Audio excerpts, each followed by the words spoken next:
Welcome to The Shift, the podcast that empowers you to make a change in your life and chase your dreams with passion and purpose. If you are tired of feeling stuck in a life that doesn't fulfill you, if you have big dreams and ambitions but struggle to turn them into reality, if you want to break free from self-doubt and limited beliefs, join us every week to listen to inspiring stories from regular people just like you, actionable insights, and the motivation you need to make the shift towards your own dreams. And please don't forget to share, subscribe, and leave us a review to help spread the message and inspire others. Hey shifters, welcome to the next episode of our show, The Shift. Today I have Yeadon Smith with us. Yeadon is actually one of my mentors, I would say. He's running a successful multifamily group on Facebook. He's doing awesome things. He was a realtor before, and in the last 3 years, he went from 0 to 900 doors. And I'm very honored to have him on our show. And we're gonna ask him questions on how he did it, how he made that shift, how he became what he became. Yeadon, welcome to the show. Eugene, I'm honored that you invited me to participate with this. I love getting to talk about life and my story, and glad that you're in our mentorship group. Thank you so much. Really appreciate it. Yeadon, so for people who are listening to us and watching us, they don't really know you. So why not we start with the first question, like, who are you and what did you do before you became a real estate investor? Sure. Right now, I live just outside Charleston, South Carolina. I got married, have 4 children, 14 down to 7. So life is always chaotic at my house. I've been doing multifamily syndication for 3 years. I've been in the online education about that industry for just about 1 year, about 13, 14 months. We've only been doing the education stuff since about April of last year. And yeah, just like you said, when we started the syndication, we started doing that 3 years ago. And now we have over 900 doors. We have several hundred students, and they're closing deals. They're on their path to get 900 doors or more. But before that, I partnered up with my cousin Jennings. We started doing property management because we were both in transactional industries. He was a custom home builder. I was a residential real estate agent, helping people buy and sell. And that was I was in real estate, the residential side back in 14 is when I started, and almost went broke my first year because that's 100% commission, but survived and started making some money. But I really got tired of the transactional nature where I was a high paid freelancer. I had to go find a new client every single time. Every day I was on the hunt for, where's my next client? Where's my next client? Because you have a closing, whether it's $5,000 or $15,000 in your pocket, that's great, but that's not going to help me next year. That money's already spent, like mortgage, cars, utilities, cell phone, all that stuff. So, but before that, I worked for a multi-level marketing company as a health coach, helping people lose weight, because I had to have some income as I transitioned away from youth ministry, which was my career out of college. I was in youth ministry for 10 years, but realized I wasn't called to ministry, moved back to my hometown of Somerville, and started helping people lose weight, transitioned into real estate, and now here I am, 2022, multifamily syndication, online education. That's quite a story. Coming from a youth ministry, helping people losing weight, and then becoming a real estate agent, and then becoming a real estate investor. So I forget when I connected these questions, but you've seen it in the calls that we have on a weekly basis inside the deal room, where people oftentimes are afraid to ask people for money to invest. Mm-hmm. It's like, hey, I don't know how to talk to people about potentially investing. And it's a real easy question. Hey, you ever thought about investing in real estate? That's how it starts. That's the main question to ask, which is a non-threatening question. Like before, when I was a realtor, mm-hmm. I had to ask people if they were thinking about moving or if they know somebody who's talking about moving. And as soon as people know you're a realtor, they're like, oh, nope, I'm good. I don't need a free analysis of what my house is worth. I'm not planning to move. Just they feel when you say I'm in real estate, they feel like they have a target on their back for a transaction, which I get because everybody I looked at had a transaction potential. And then before that, so that question was hard. That was a harder question to ask. Then in health coaching, I had to look people in the eye and say, hey, Eugene, anybody that is trying to lose weight, that wants to lose weight, there's no shortage of obesity is a crisis in this country. There's a lot of people who maybe should lose weight. And asking that question, that could be insulting. That could get insulting real fast. That was a high pressure question. And then before that, in youth ministry, the question was, hey, do you know Jesus Christ as your personal Lord and Savior? And we would knock on doors in neighborhoods and go on mission trips. And that question is off the charts, difficult to ask. So I find it very interesting that as my career has progressed, the questions that I ask have gotten easier. Did you have any fun stories about like asking people right straight in their face, hey, do you know anyone who wants to lose weight? Well, it's when you come from a place of authenticity and being genuine, because I lost 60 pounds as with this program that I became a health coach for. So I have personal experience, like I was able to be empathetic. Like I know what it's like to look in the mirror and feel like I'm trapped. I know what that feels like. It's like, that is not who I am, the person I see, but I'm trapped because the deck is so stacked against me. And coming from that place of authenticity and empathy, I just had to get over myself. It's like, hey, if you don't want to lose weight, that's fine. I'm not saying you need to or should. I'm looking for the person who wants to. That's the person that I want to help. And I got a pretty thick skin from that. I don't have any interesting stories of being cussed out or yelled at, but I do. A great story is I approached somebody at my church when I was still in youth ministry because I started health coaching at the same time. He was 300 pounds plus, and his name was Andy. I said, Andy. He'd seen my journey and said, Andy, I've lost 60 pounds. This is my story. I don't know if this is something you'd be interested in, but I will feel bad if I don't at least offer to have the conversation with you. This is great.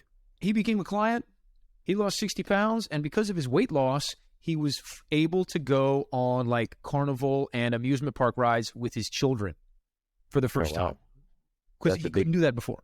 That's a big transformation. I mean, it was a huge transformation. So seeing people's lives change really means a lot. That's a driving force in my life, is what do I have that's valuable to people that I care about to make their lives better? And now with multifamily syndication, giving somebody an opportunity to invest in an asset that's relatively safe, relatively protected against inflation, relatively stable.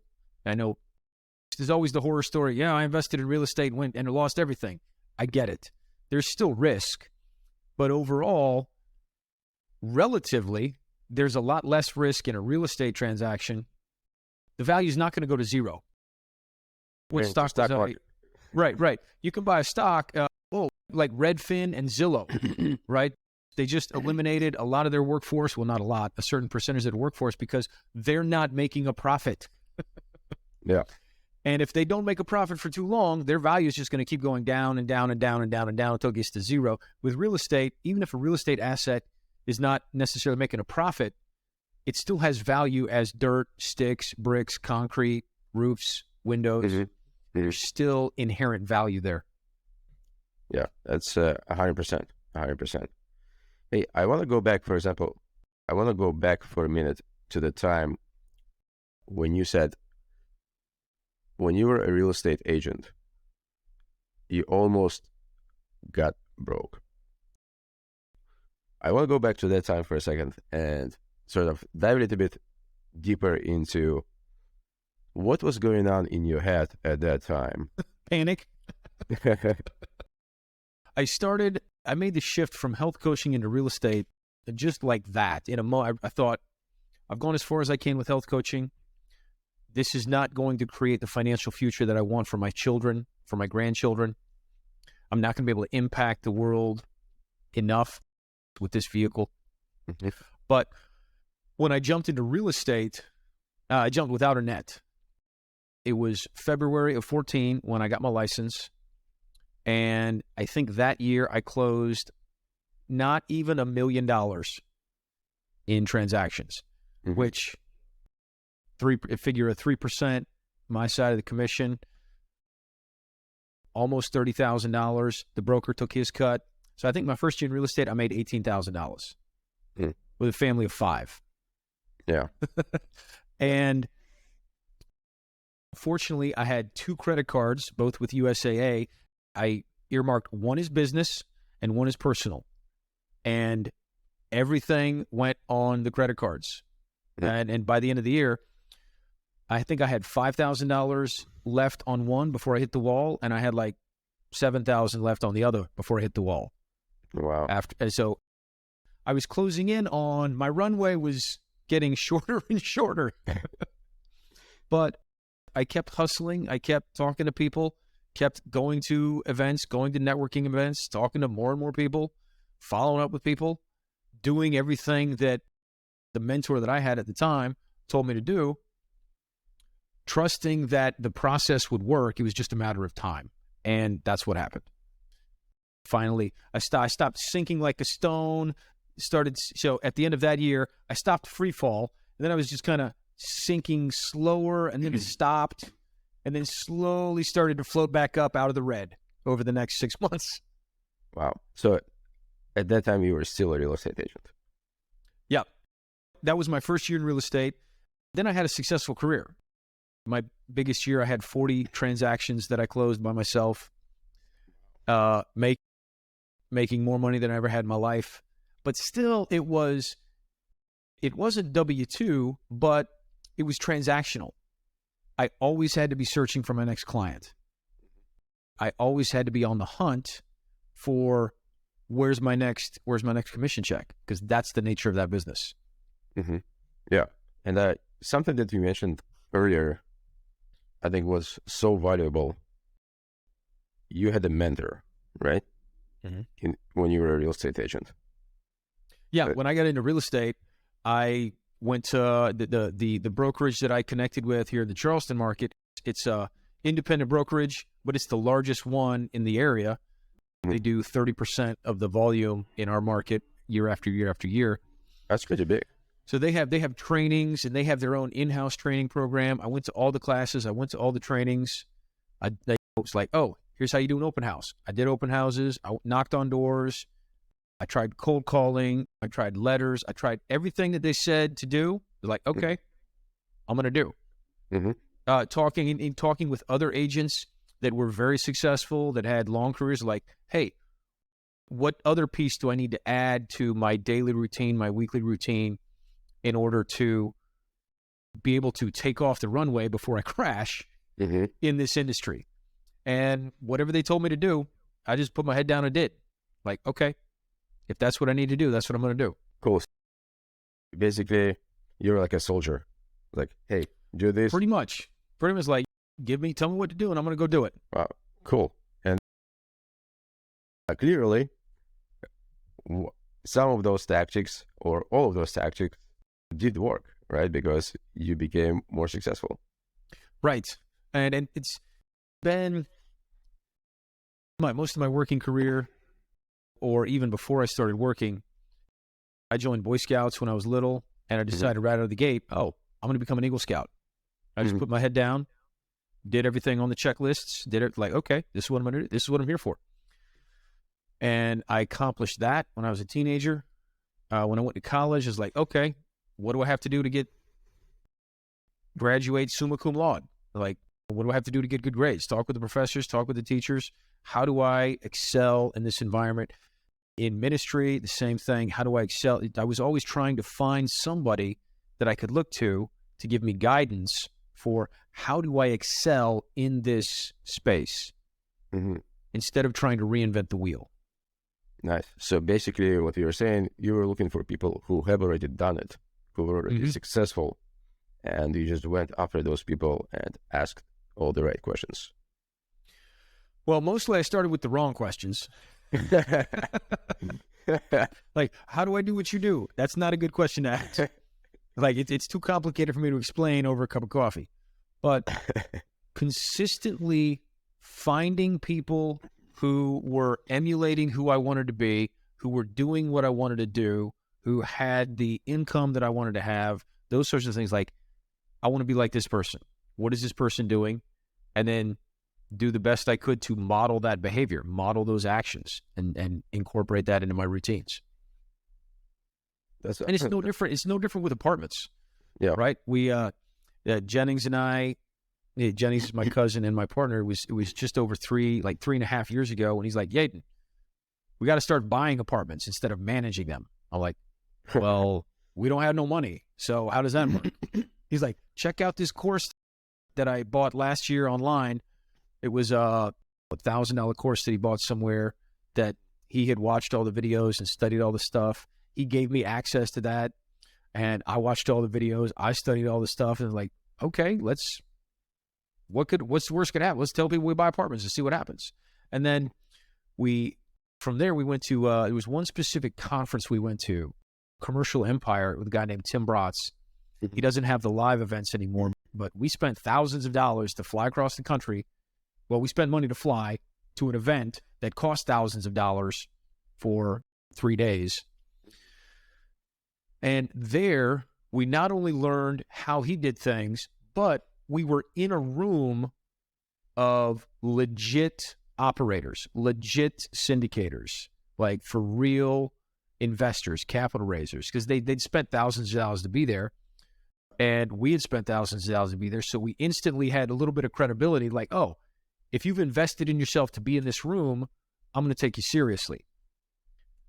And that was where we built the relationship that we still have now with our loan sponsor team that had the balance sheet, had the net worth, had the high liquidity that the banks look at to see, oh, back then I had zero assets, liquidity of 10 grand in my bank just so I could pay the mortgage for a few months. The bank would look at me like, nope, we're not. You can't. You're no good for a $2 million loan. We're not doing that. They look at our partner. Look at Chad with massive portfolio, massive high liquidity. Like, oh yeah, we'll loan you guys $2 million because he could pay it back. He could pay it back all by himself, no problem. Wow. So building those relationships, but being in the room with the people that are doing what you want to do, so you can show that you're serious, show that you have value to bring, build a relationship, and then move forward. That's what happened to us. Yeah. That's great. A lot of people, when they see such a big price tag, it kind of scares them, right? It scares them to invest into themselves, to be with people that they actually need to be. Do you have any sort of advice to these people who want to do something, they want to be there, but this type of big price tags, they do scare them? Yes, actually, that's a great question, because I remember Jennings telling me, because when we first got started with apartments, we were like, hey, here's this model, here's how this works, here's how much the connectors get, here's how much the investors get. He's like, hey, this guy up in Cleveland, his model's the opposite. The connectors, the general partners, they get a huge share of the deal, and the investors get a much smaller piece of the deal. I'm like, oh, that sounds great. And then and I said, let's go to the conference. And he's like, well, the conference is $5,000. I'm like, that's stupid. Why would anybody invest in a model like that? Like, because I saw the cost of that conference, instantly I thought, well, I don't need that. I'll just do it this way. We'd spent $1,000, $1,500 on the course that Jennings had, because it was scary. It was a significant investment. It was a significant cost to us at the time to do that. the conference cost, flights, lodging, food, and we had a fledgling property management company we were trying to get off the ground. Mm-hmm. And it's one of those things, but then after going and the connections, the relationships that we were able to build there, and really just the small amount of education that we got. We just got a couple points of education that were like, wow, that I didn't know that before, but hugely valuable. More valuable were the relationships. And what I would say is, it is scary to invest serious money into like a mastermind or a network group or a conference or an event, something. But there's no other way to get into the room with the people that are doing what you want to do without that investment. And I can say from personal experience, the investment that I've made in conferences, masterminds, high-level networking events, Mm-hmm. if everybody's paying $2,000 to be somewhere, and I know what it costs me to be there. So I'm giving you that credibility that it costs you that much as well to be in the same room with me to talk. So if you're that serious to write a check to be here, you have my attention. And what do you want to know? And I think that's the thing. It's really difficult to wrap your head around until you've done it. Mm-hmm. But once you break through that barrier, it almost feels fake how fast you can go. It's the classic joke where there's the CEO at a news conference, he's holding a press conference, and the reporters are asking him, like, how'd you get so good at being a CEO? I was like, your decisions are so good. He's like, well, I'm able to make really good decisions because of my experience. They're like, oh, well, how'd you get all this experience? I got the experience from making bad decisions. So it's like, if you can connect with somebody that has already been punched in the head, kicked while they're down, fallen, failed, and learn from their mistakes and get that experience, it might cost you $5,000, but it's going to save you 5 years of time and save you from a $50,000 mistake that you don't even know about that's out there that you could make. It's still hard to come to grips with that before you do it. Yeah.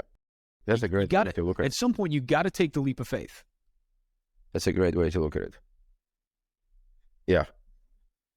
So, yeah, for all the people out there, hey, invest in yourself. I think this is going to be the best thing you ever done. Like, if you want to invest into something, invest into yourself. So I think, thank you, Yeadon. I think this is a great... If you don't have any money, the University of YouTube. You don't have to start with spending money. Spend time, spend whatever you can to just learn. If it's real estate investing, if you do a YouTube search for how to buy apartments, I guarantee you, there'll be 25 videos that you can watch right there. Start watching them, learn some stuff, learn some terms, learn some techniques, learn some structures. And then when you get to the point, you can invest in being someplace with the relationships that you need to get a deal done. I mean, you've seen it, Eugene. I know you're in our mentorship group, the Deal Room. You've seen how relationships happen, or even just at the event where we both were a few weeks ago. A high-level mastermind, a couple $1,000s to go, but those relationships were solidified. Like, oh, now I have these connections that I can reach out to, who I know, who I trust, who know me, who trust me. Yeah, totally. Yeah. That's 100%. 100%. Yeah. So how would you, so let's say people go on YouTube, right? They start watching videos that they care about, that they want to learn something. How would you pick people who would be trustworthy, like who you have to listen to? If you haven't done this before, right? This is your first time going on YouTube, trying to search for something.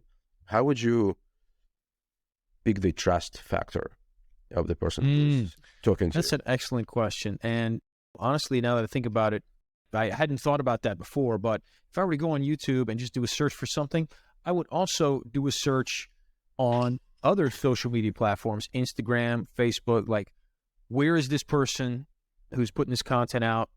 What does their life look like? What does their track record look like? What does their audience look like? What does their content look like? Do they seem authentic? Do they know what they're doing?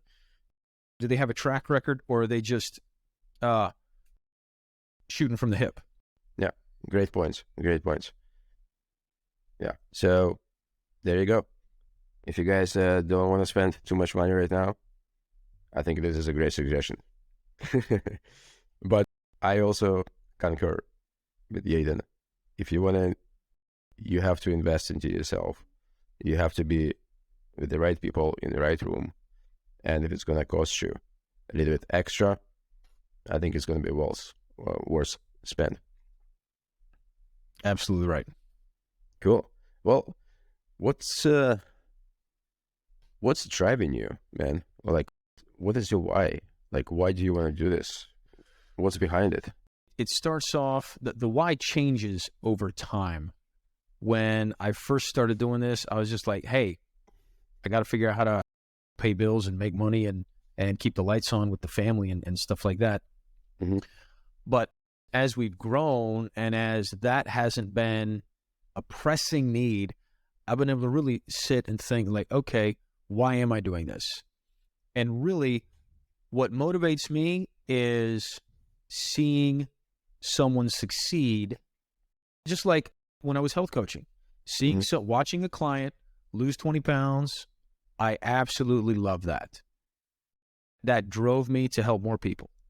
When I see students of ours now closing a deal, raising capital, getting something under contract, like in our last deal sprint cycle, of the students that participated, over 100 LOIs sent out, 14 deals under contract, 7 closings, 20 million in soft commitments from investors. I love that because I know that not only is their life changing, but they've changed their family tree. Their children's lives are going to be different. Their grandchildren's lives are going to be different. I know what my grandfather accomplished in his life, some of it, and my grandchildren are going to look back and like, wow, Granddad Yeadon was this next fork in the family tree that changed where we can do what we're doing today. We can have the impact in the world we're doing today because of what Granddaddy did 40 years ago. That's a great way to look at it. And by impact, like, I really think that philanthropic capitalism is one of the few mechanisms that really changes the world for better. You think about Andrew Carnegie,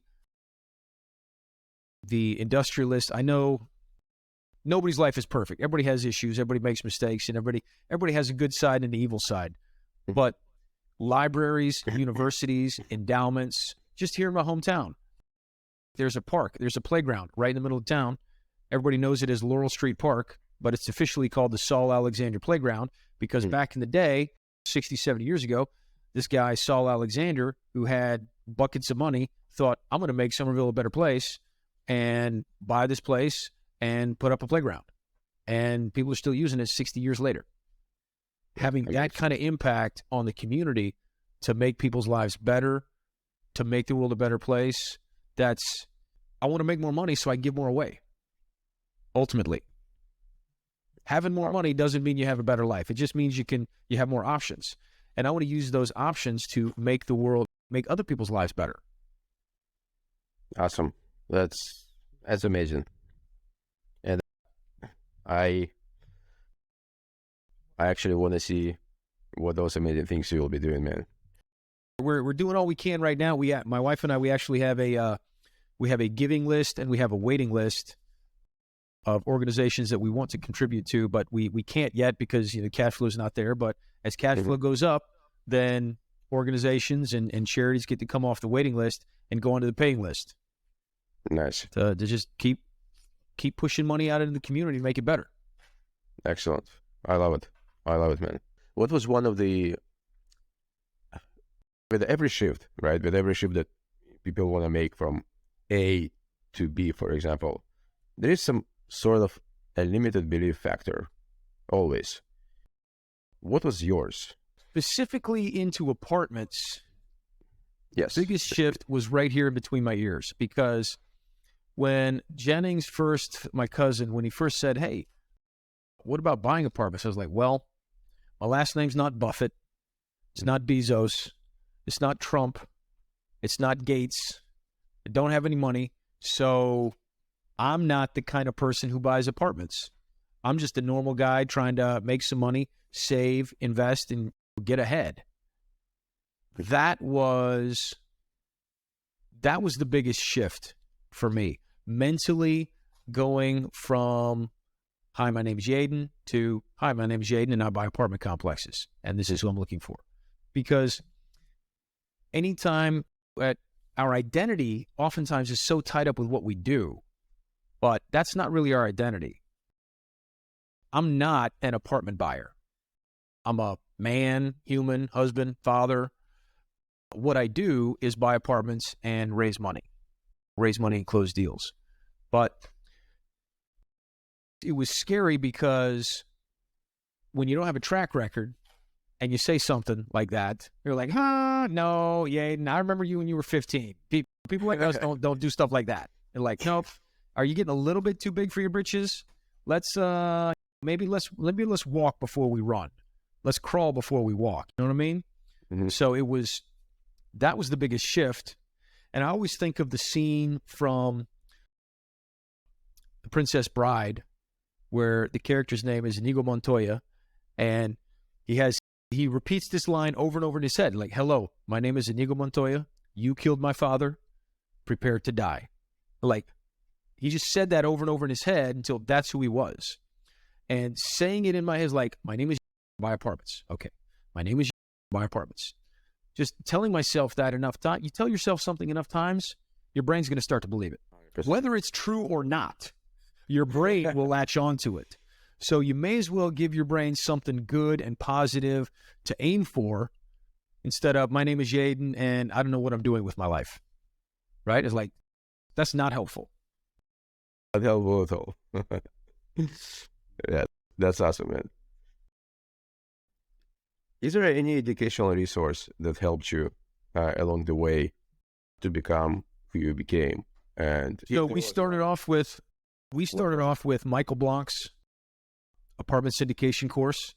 Mm-hmm. Then we went to Tim Brott's Commercial Empire, which now is completely online. Mm-hmm.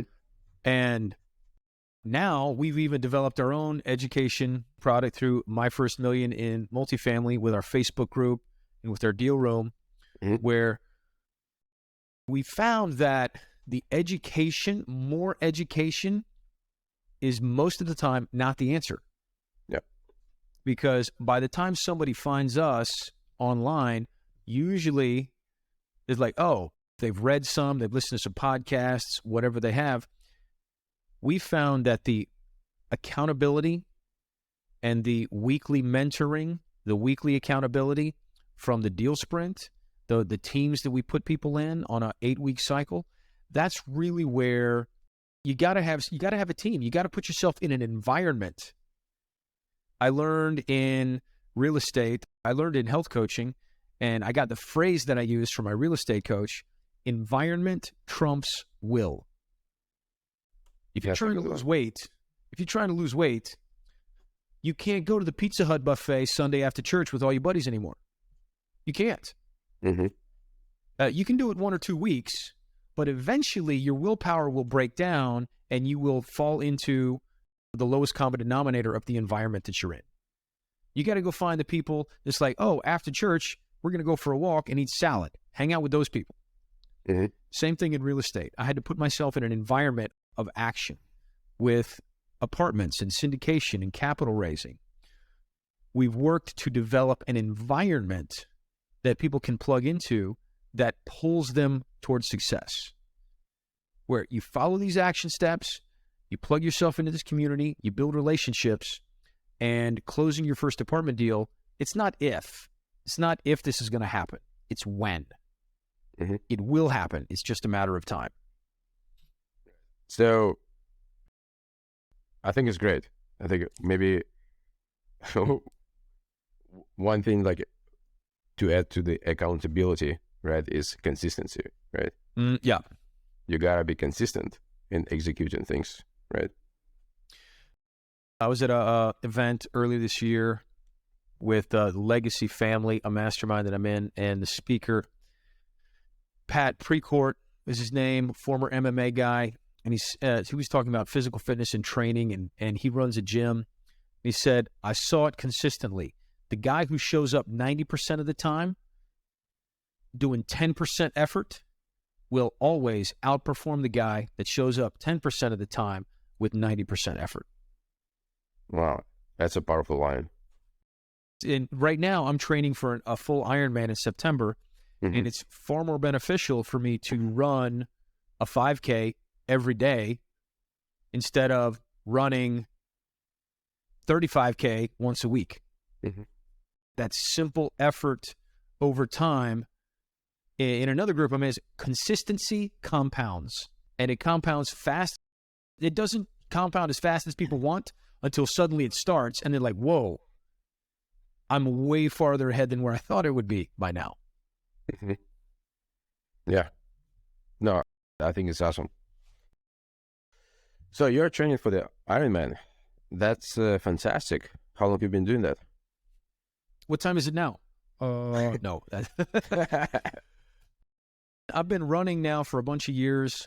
I swam my whole life growing up here on the coast in pool, very comfortable in the water.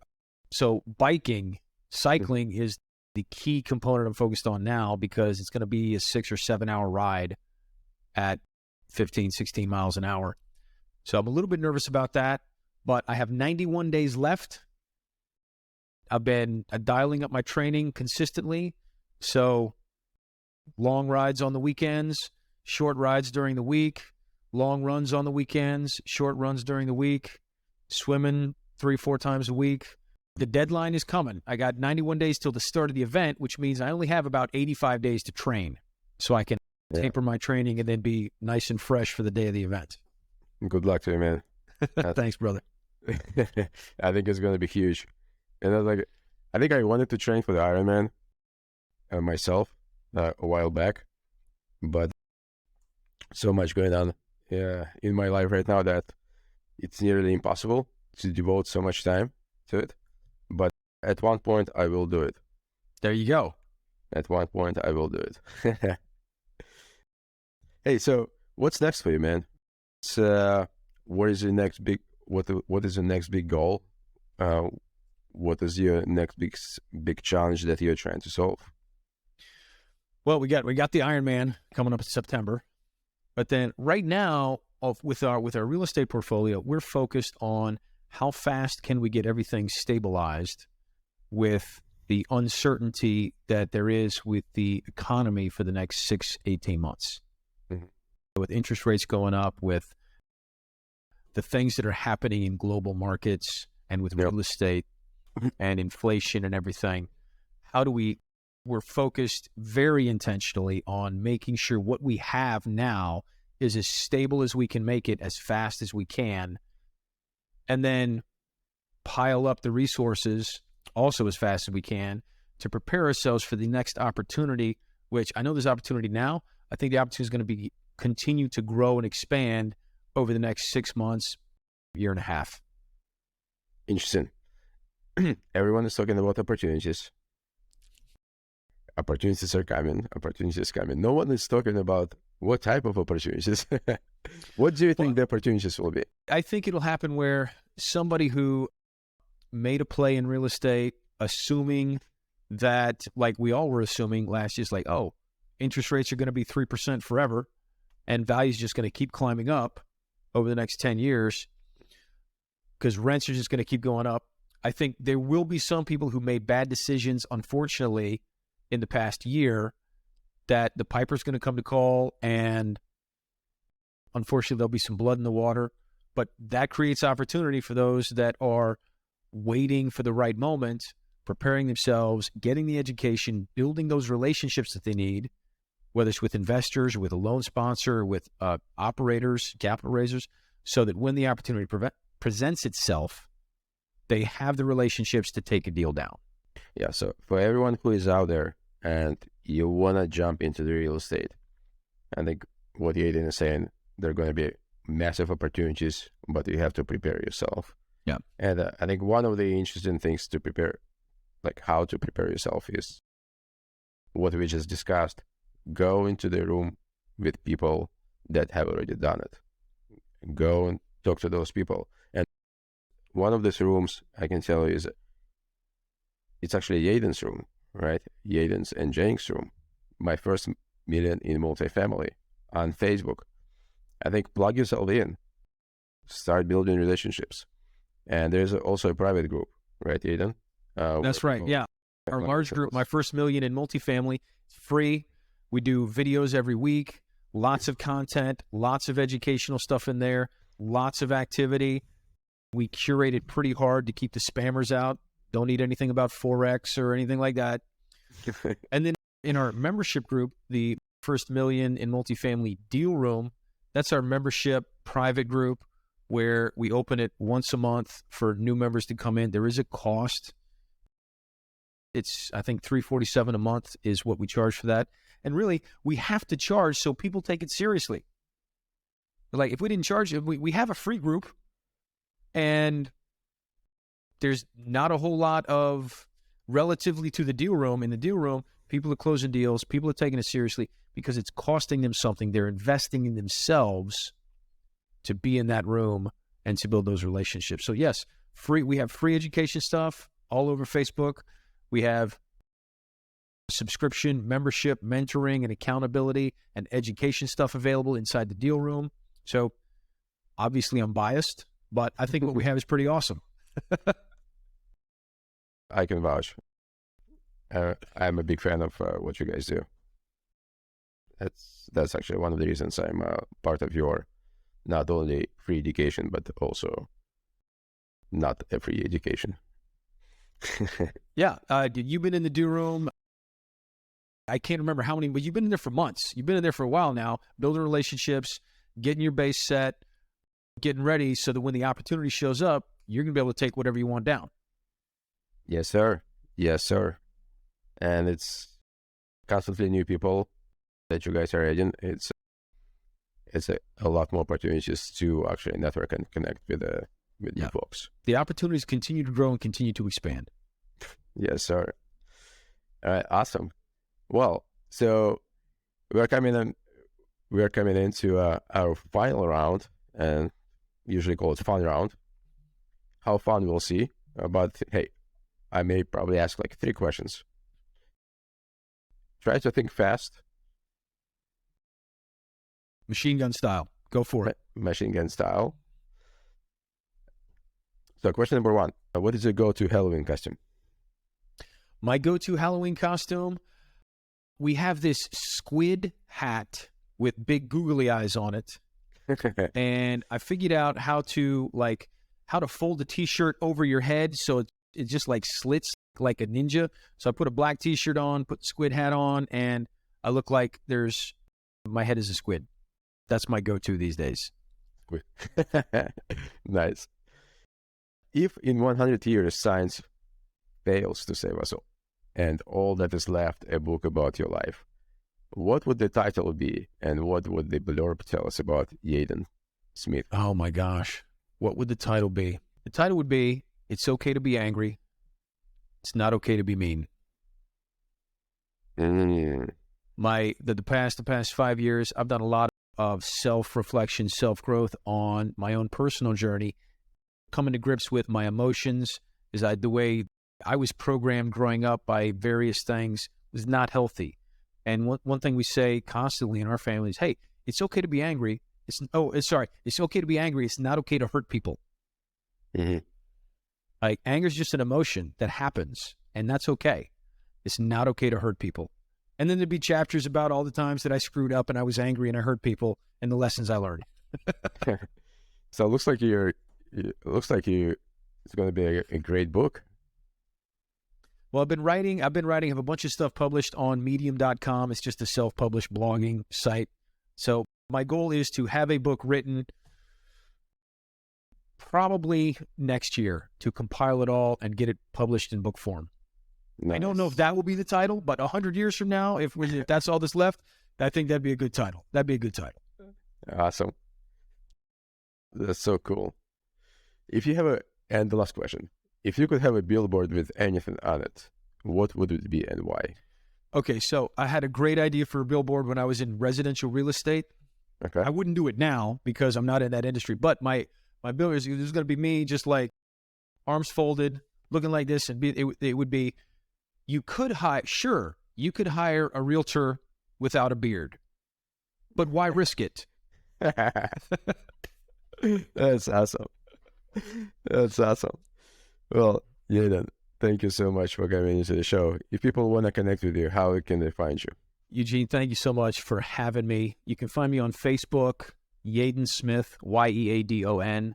You can learn about the Deal Room it's the acronym of our group, mfmim.com. You can learn about what we do in the Deal Room. You can find me on Instagram, Yeadon S. Fortunately, with my unique name, it's not difficult for people to find me on any of the social stuff. You have a pretty unique name. Actually, you're the first person that I met named Yeadon. I can't take any credit. It's my dad's middle name, and it's an old family name going way back, but it makes up for Smith. Okay. That's awesome. Thank you so much, Yeadon, for coming in. Really enjoyed our conversation. Eugene, thank you so much for having me. Appreciate you very much. All right, talk soon, brother. Ciao. We hope that today's episode has inspired you to take action towards building the life you've always wanted. Don't forget to leave us a review, share, and subscribe to our podcast for more empowering stories, actionable insights, and motivation to help you make the shift towards your own dreams. Thanks again for listening to The Shift.